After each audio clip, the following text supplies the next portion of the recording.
Hello, this is Horror Studio 1, and this is my unedited podcast.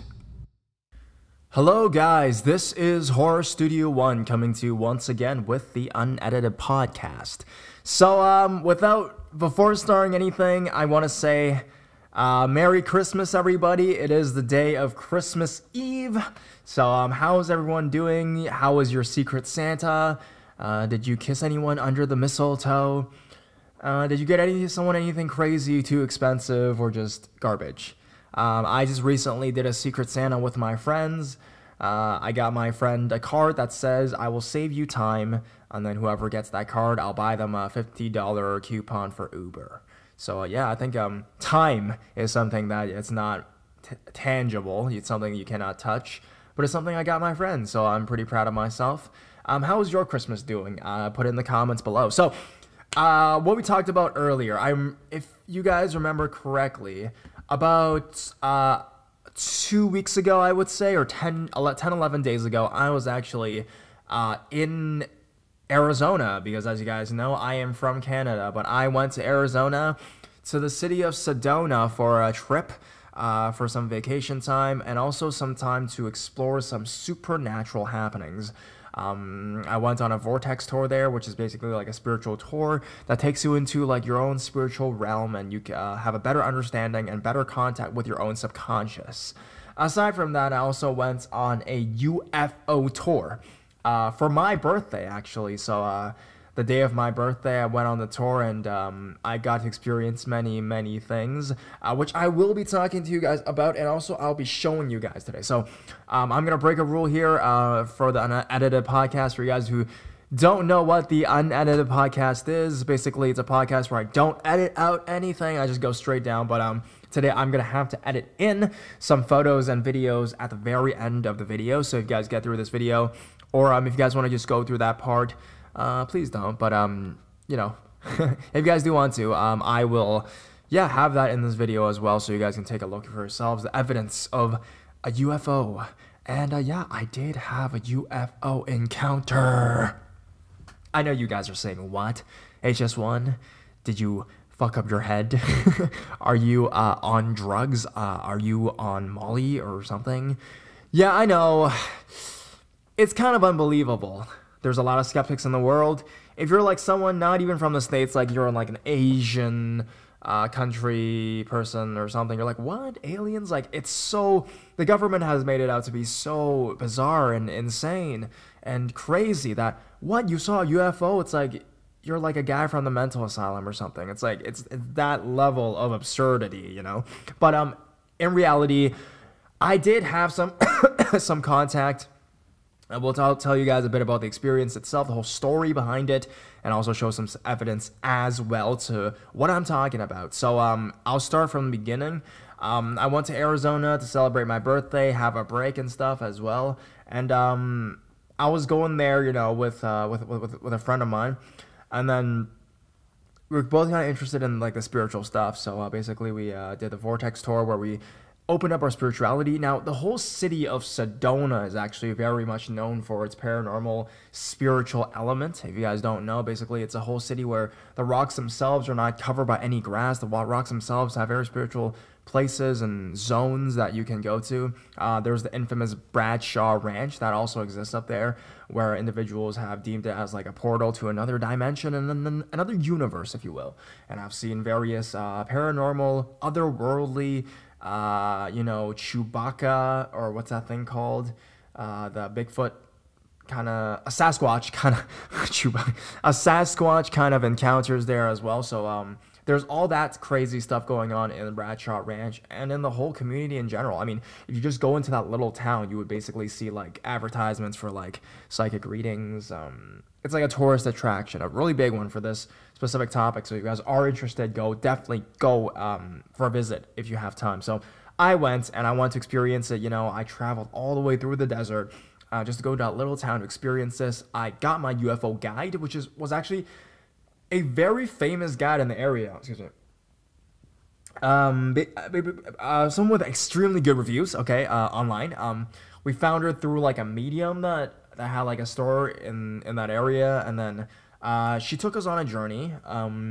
when we first met her, I just realized, I was like, wow, she's like a very elegant looking older lady, older white lady with like blonde hair and stuff. And she started telling us stories about how she makes contact with UFOs, which is extremely crazy. She said she was basically able to, like, her own abilities are that she's able to kind of summon the UFO, if you will, because they have like a constant contact with one another.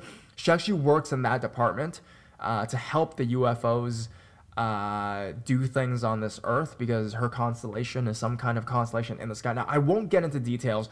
I won't get into definitions, first of all, because I know nothing. I am nothing in this, okay? I have no idea. I'm just a spectator in this. I'm just very enthusiastic about this whole topic.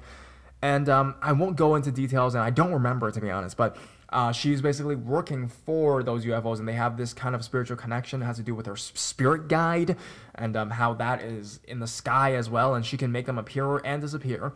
And she promised that on that trip we will be able to see them and photograph and video those UFOs as well.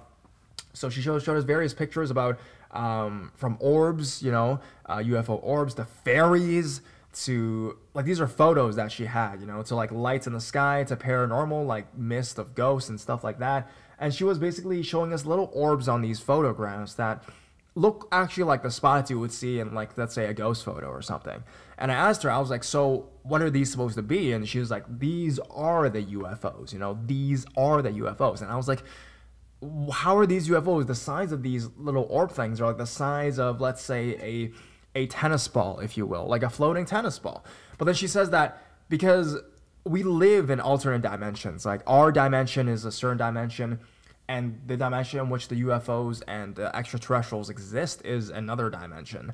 In their dimension, yes, the UFO may be like 8 feet, like 20 feet wide or something, okay?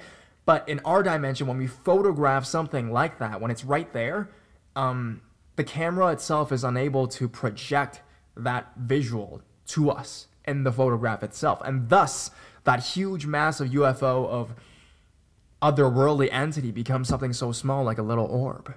So that explains a lot of that, I guess. So it was crazy. Some of the photographs that she showed me, I mean, this was in the middle of the night. Like, we were going, like, pretty late, definitely after sundown, and me and my friend were basically in her car.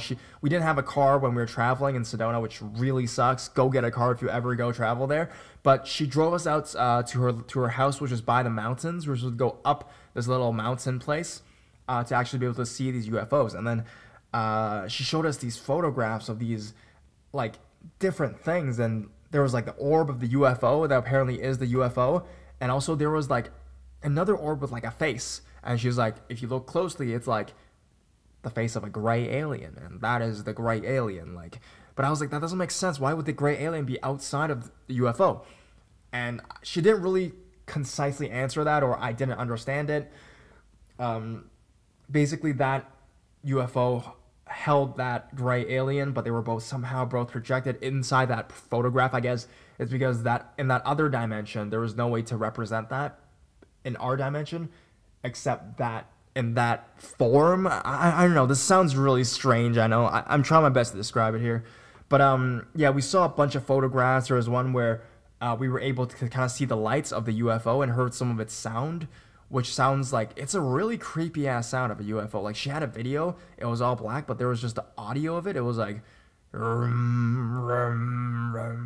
I can't really do it with my voice. I suck at it, You guys always make fun of my narration anyways. I still love you guys. But yeah, that, I did not understand that I mean, that sound was not what I was expecting. That sounded like a friggin' demon, alright? Like something like the Exorcist thing would sound like. And then the photographs of the big UFOs was the ones that, it was really bright lights, basically. Just many photographs that we saw. And our guide herself said she has actually been in a real life UFO before. So yeah, that's pretty sick as well. And one of her reasons for doing this was actually to, she actually helps out with the hybrids of this world. So basically, the best thing about this trip, I know, aside from seeing the UFO, is actually getting a real life interaction with someone who's like enthusiastic about these kinds of topics. She even told me herself, like, a lot of UFO enthusiasts, if you guys are seen as nut jobs throughout the world. Like, people call you crazy, you know, like what the fuck, like what are you talking about? Like, what are these things? But in reality, like, there are a lot of these things that are unexplainable, and I'm happy that I can find someone who's so passionate and lives their life in that way that I want to believe. So she told me that she works with hybrids, basically. These are fetuses from another galaxy, another star system that may not have any memory of the past, you know, that are injected into human fetuses, human bodies, and are given birth on this world. Usually these hybrids, or half aliens, half human kind of individuals, are here for a mission. We don't know what, because even if I asked her, I'm like, so why are they making contact with you? I asked the guide, why is all this stuff happening? She even told me that she doesn't even know why it's happening, you know, but there is a reason that there was contact. But the thing is, they are so beyond us. Their civilizations and the space are so beyond our civilization that even if they told us what their intentions were, we may not even understand it. Like, think about it, it's like a civilization that's existed for like maybe millions, or tens of millions of years. It's like us trying to explain our economy or social media to a bug. Like, how can that be explainable? Like, no, they wouldn't even understand. So you're trying to say you post pictures on this thing and then you put a filter on it? Like it's two different species, it's two different concepts, two different stages of life we won't be able to understand. And that's what her reply was. But a lot of these hybrids, or what her mission is in this whole thing, is helping these hybrids, I guess, feel more comfortable in human society, you know? A lot of these, I mean, but the thing is, I researched online, up to like, there's a large percentage of human race that are hybrids that may not even know it themselves. Maybe I am, you know? I don't even know it, you know? But some of the symptoms that are really prevalent in these hybrids are that they don't necessarily like human beings. Like, they don't like human contact. They feel that they are left out. They feel like no one understands them. Like, those are the kind of people that are hybrids because they are actually not human, you know? There's a part of them that always knows that they are not human. So if you have those characteristics, research it online. Don't take me as a source of any kind. I'm a source of entertainment. That is it. And to give you, you know, good information, links to go search yourselves. But go search, like, the hybrids, aliens. You may be it. Like, who the hell knows, you know? Okay, but before we get to the main trip, let me have a sip of my liquid, and then let's get it. So we went up to the hills, and then we put on these, like, really expensive goggles, you know, like night vision goggles, and it was a really starry night. So if you guys don't know, for these kind of like UFO hunting tour kind of things, you would really have to go to like really desolate mountain areas to do them. Because the thing with the city life, you know, like I live in Toronto and stuff, if you look into the sky, you don't see shit. Like, you see nothing. You see just clouds, fog, especially in the winter time right now. Like, you don't see anything. But in Arizona, in that particular spot, I mean, it feels like summer, you know, like spring, summer kind of weather. So, and the sky is clear because Sedona has like no buildings. It's all just small towns and stuff. It's like a western town, you know, in the US. So we looked into the sky, and there were many stars in the sky.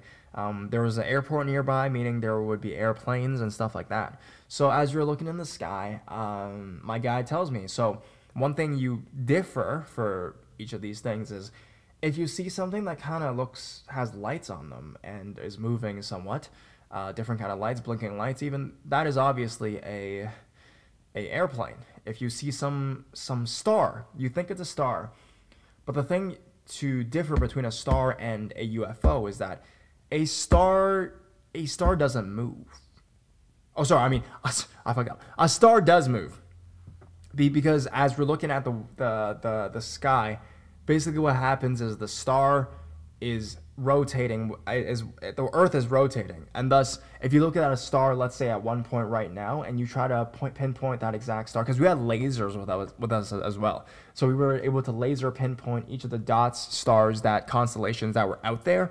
and we pinpointed each star, and if that star hadn't moved in a long time, right, that means it's likely not a star because it's supposed to move. And yeah, this may sound kind of like, yeah, whatever, you're saying that, but the one thing that really differs between UFOs and everything else is the dots in the sky that can move and or disappear or grow brighter and dimmer. And I saw that. We were looking up in the sky. You know, we were going through the mountains because there's many mountains in Arizona and Sedona that are very haunted or have all this kind of activity in it as well. I swear to God, we would. Okay, sorry, I had to turn on the light there. I was freaking myself out. All the lights are off right now. There were dots in the mountains that would suddenly get bigger and bigger and bigger, like an energy ball, like in Dragon Ball Z when they're like powering up, or like dots in the sky that would just go from left to right. Now, think about this.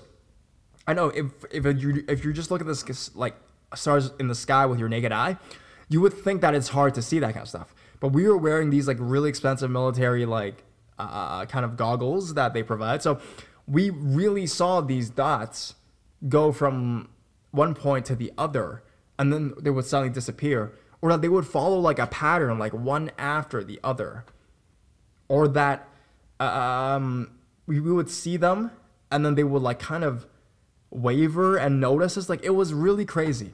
And one thing that happened on the trip that I really remember that was extremely crazy was actually we went as a group of 4 with this tour guide, and the other 2 people that were with us were a mother and the son. And these people are basically contactees. Like, they've had experiences with contacts with these things for like many years of their lives. They're telling us stories in the car about, like, you know, in their backyard, them hearing noises. They always thought it was ghosts, but after like the symptoms that they told our guy was pretty sure that it was like a UFO contact. And the moment they were talking about that, as you know, we were looking up at the sky and doing our thing, one of them comes really close to us. Like, it was coming towards our direction.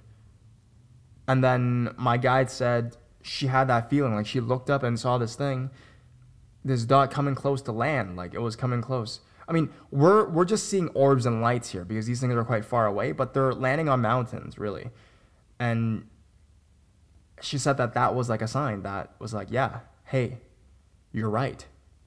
I've always been here. You are a contactee. Like, the one thing that my guide said with these experiences is that it really depends on the people. The thing is, because me and my friend are both open-minded people, I especially am very passionate about this topic.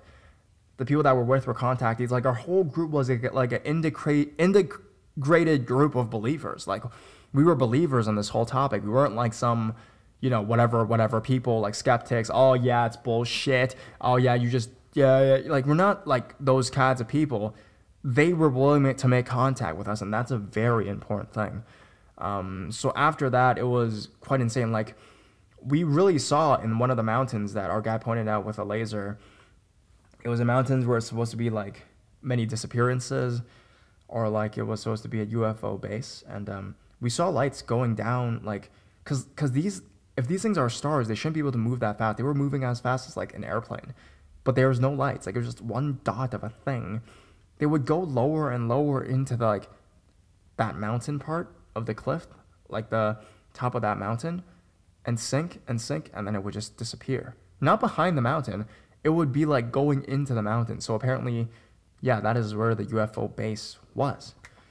Anyways, guys, I will definitely show you guys the footage very soon, and maybe some photographs as well, for you guys to have a real experience of this. And I believe it to be true.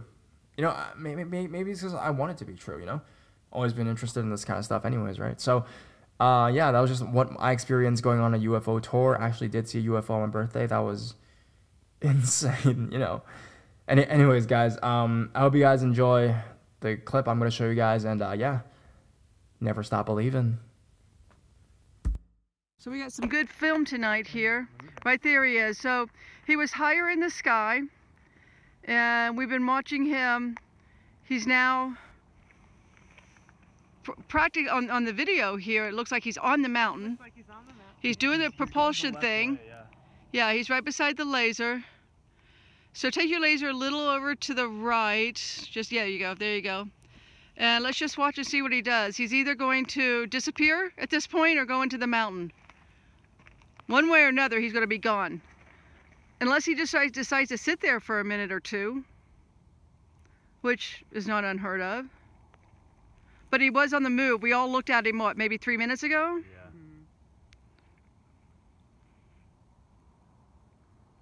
Yeah, that looks like he's definitely. Looks like he's going in. Now the film crew, are you guys able, because he's so bright, are you able to get that without the night vision? Ooh, he's gone.